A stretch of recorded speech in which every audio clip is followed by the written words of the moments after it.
Assalamualaikum warahmatullahi wabarakatuh. Salam sejahtera untuk kita semua.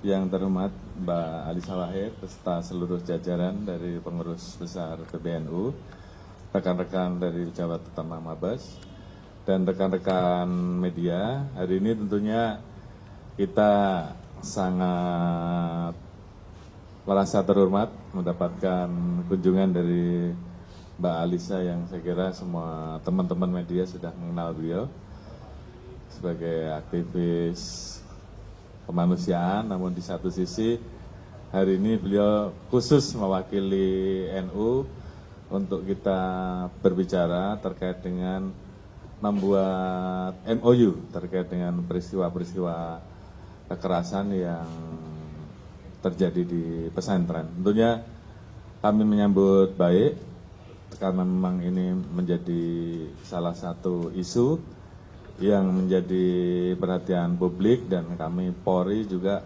sangat concern terhadap isu tersebut. Oleh karena itu kami juga melakukan perimbangan dengan terus membesarkan ataupun memperluas organisasi ataupun satuan kerja yang khusus menangani masalah isu-isu terhadap kekerasan perempuan ataupun kekerasan anak, dan khusus hari ini adalah kekerasan yang terjadi di pondok pesantren. Tentunya kami segera akan mengambil langkah cepat untuk segera bisa merealisasikan MOU untuk segera bisa diimplementasikan.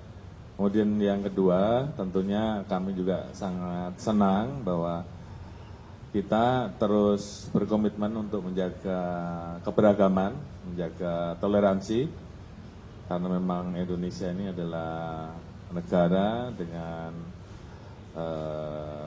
masyarakat, penduduk, ras yang beraneka ragam, dan itu adalah kekuatan yang harus kita jaga sebagai kekuatan yang dimiliki oleh Indonesia. Oleh karena itu kita juga akan mengambil langkah-langkah lebih lanjut untuk melaksanakan kerjasama lanjutan terkait dengan masalah hal-hal tersebut. Tentunya juga isu-isu lain yang menjadi perhatian NU, kemudian menjadi perhatian dari rekan-rekan aktivis yang tentunya harus tidak lanjuti oleh Polri. Mungkin itu yang kami bisa sampaikan. Terima kasih. Assalamualaikum warahmatullahi wabarakatuh. Cukup ya? Pak, izin Pak, Ilham Pak dari Jawa Pos terkait kekerasan di pesantren dan sekolah, pola kerjasama apa yang dilakukan agar kemudian bisa menekan dan melindungi anak-anak di sekolah sehingga tidak terjadi kekerasan semacam itu yang pertama Pak. Baik untuk dari dari PBNU dan juga Pak Kapolri. Yang kedua, kita tahu bahwa kepolisian punya Babin Kaptipmas yang kemudian bisa dimaksimalkan di setiap desa. Nah, biasanya selama ini ke kampung-kampung Pak. Ini apakah kemudian juga pesantren-pesantren atau seperti apa? Terima kasih Pak. Baik, terima kasih. Jadi kita juga tadi sudah bahas terkait dengan bagaimana implementasinya. Jadi memang di samping kita memiliki Direktorat Perempuan dan Anak, tentunya literasi dengan cara memberikan transfer knowledge, TOT seperti itu, akan kita lakukan bersama. Sehingga kemudian nanti personil-personil yang ada di paling bawah, dalam hal ini kita memiliki Babin Kamtipmas, kemudian juga di tingkat Polsek dan seterusnya, disesuaikan dengan pesantren yang ada, betul-betul dibekali dengan ilmu yang cukup untuk kemudian membantu memberikan literasi sehingga kita bergerak dari mulai hal-hal yang bersifat pemahaman, kemudian pencegahan, dan baru kemudian setelah itu penegakan hukum sebagai ultimum remedium.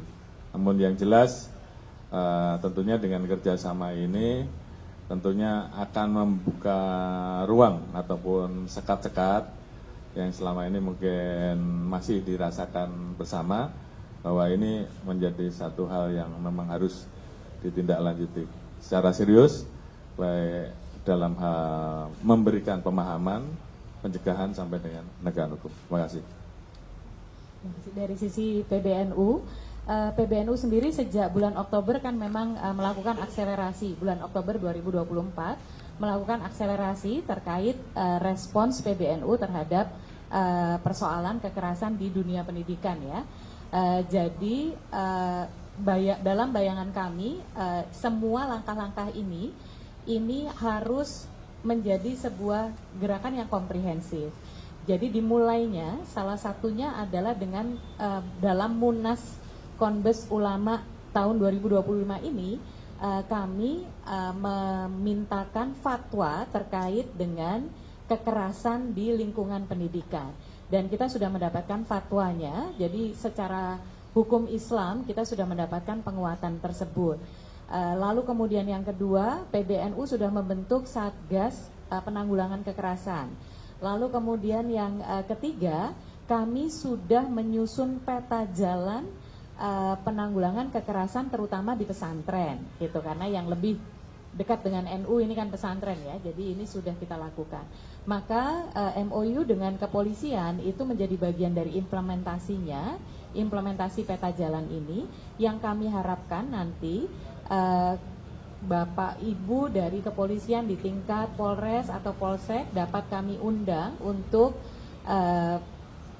membantu melakukan pendidikan kepada adik-adik, tapi bukan hanya kepada santri dan siswa-siswi, tapi juga kepada pengelola pesantren, pengelola sekolah, pengelola madrasahnya. Dan ketika ada kasus, bagaimana kita menangani hal ini, kerjasama tentu saja dari NU dan kepolisian setempat itu harapan kita akan membuat akselerasi ini terjadi, sehingga kemudian ada efek pencegahan juga, gitu. Jadi MOU ini bagian dari keseriusan PBNU untuk menyelesaikan persoalan ini. Cukup ya? Cukup.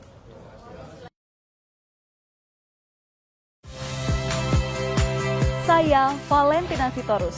Saksikan program-program Kompas TV melalui siaran digital, pay TV, dan media streaming lainnya. Kompas TV, independen, terpercaya.